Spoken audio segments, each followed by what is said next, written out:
Usahay ra ba mas maayo ta sa ubang tawo kaysa atong igsuon. Mas smile ta, mosabot ta sa ubang tawo.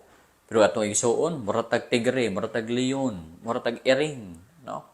Nung bitaw na nga atong igsuon usahay, mapalayo sa tuwa tungod kay sa ilang panan-aw mura kitag iring. Ha? Be a loving nga igsuon. No? Kung nakasala ang imo igsuon kanimo, pasaylo siya. Nangutana ang mga disipulo kang Kristo Jesus. Kapila ba nang pasaylo ng amo ang igsuon nga nakasala ka namo? Kapito ba? Ingon ni Kristo Jesus, dili kapito, kundi dili 70 times 7.